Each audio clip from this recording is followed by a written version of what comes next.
Okay, ready, go. Hi. Oh, were you going to ask me the question? You can go ahead and start. What is your name? I'm Teresa Olival, and I'm playing Mrs. Sabrina Daldry. And tell me a little bit about her.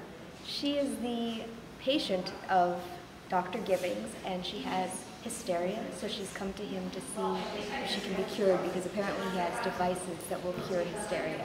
And she's desperate to get better again. And what do you think audiences will take away from this play? This play has a lot of stuff in it. It's not just about vibrators and sex, it's about relationships, and you really get to feel what the Victorians felt and were like, and you feel like they're very similar to us. They're just people, just in a different era. So it's a story that people today can even understand and relate to. Absolutely. We're all human beings, and we all just want a connection. What is one thing that your fellow castmates don't know about you? I have a couple good friends in this cast, which is nice. Sometimes when I am just starting to learn my lines, I will sing them poorly, like in a rap or something, just to get my lines down in the shower. So. Oh, it's good. Okay. Tell me your name. Rossa Fournier. And your character name? Mrs. Gibbings. And tell me a little bit about her. Mrs. Gibbings seems to have the perfect life. She has a beautiful house, a wonderful upstanding husband, gardens, and life seems perfect. But then she starts meeting people and her life starts unraveling, and she realizes she has material perfection, but she's missing the most important thing, which is human connection. So the various characters who come in and out of her house, she starts to feel a big emptiness in her life, and everything that seemed so perfect is suddenly not, and she becomes very frustrated, and she goes through a huge roller coaster, and I won't tell you what happens next. What do you think the biggest takeaway from the play will be for audiences? Well, I think the title throws things off a little. This isn't a body sex romp.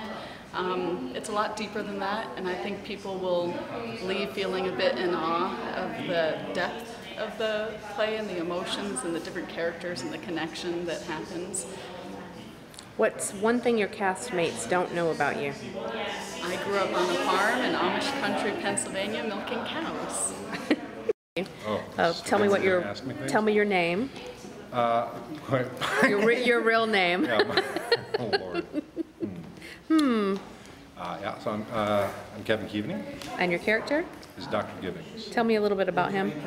Dr. Gibbings is a physician in a spa town in upstate New York, right before the turn of the century.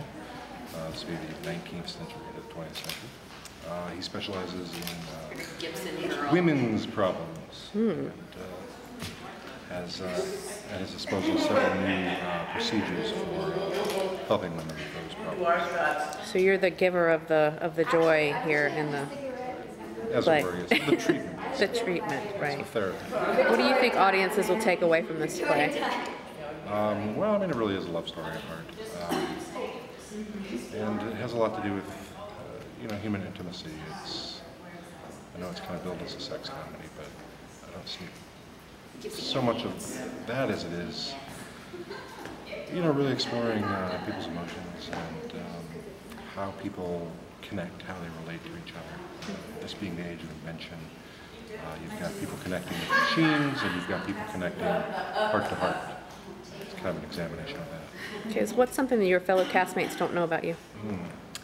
I don't know if any of them know that I was, as a young boy, lost on a train in Germany and headed toward East Germany. This was at a time before the wall came down. I had the wherewithal to get off the train when I wasn't where I was supposed to be, and a gentleman found me and called my parents, and they thought that I'd been kidnapped. This was at a time back when this sort of thing happened a lot over there. Wow. There was a lot of anti-American forces sentiment in Germany. So there was a bit of panic there for a little while, and they thought I'd been kidnapped. I thought they'd realized that this guy was actually trying to help me get home. Name? My character name? Your real name. My name is Allison Painter, And what is your character name? and my character is Elizabeth, the wet nurse. Okay, let's tell me a little bit about her. Elizabeth has been hired because the Givings are having trouble feeding their baby. And I think she's a very upstanding, moral, ethical young woman who is also grieving for the loss of her child. So she has a lot of conflicting emotions in this position. What do you think audiences will take away from this play? From the play itself, Yes. oh, I think they'll take away many things. The humor, the pathos, the fact that all the characters are struggling to kind of live in a life that's constrained, and they all have passionate beliefs and passionate feelings. Okay. So what's one thing that your fellow castmates don't know about you? I like to run naked. So I'm videotaping you now. Tell me your name Steve Royal. and what's your character? I am playing Dick Dolry. Okay, so what's your biggest takeaway for the audience for this play? For myself as my character, Yes. well, he's a bit on the sleazy side, so he's a bit of a rogue character, and not really likable, but he likes himself. Is this your first production at Manoa Valley? It'd be my second. Second. What was the other play you were in? It was called 18s back in the 1980s. Oh, It was a wow. wooden theater. Great.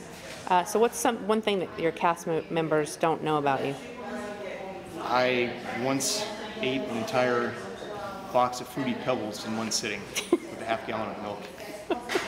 Did you have an upset stomach? I did. I threw it all up, and I was still hungry, so I opened up a new box, ate about a quarter of the box, and went to sleep. One star. Good. Pretty good. Huzzah! We have one.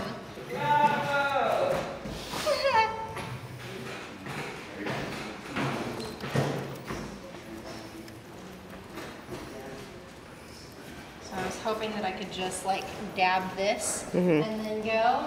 It would simplify the process a ton. However, it's not going to work that way. Very cool.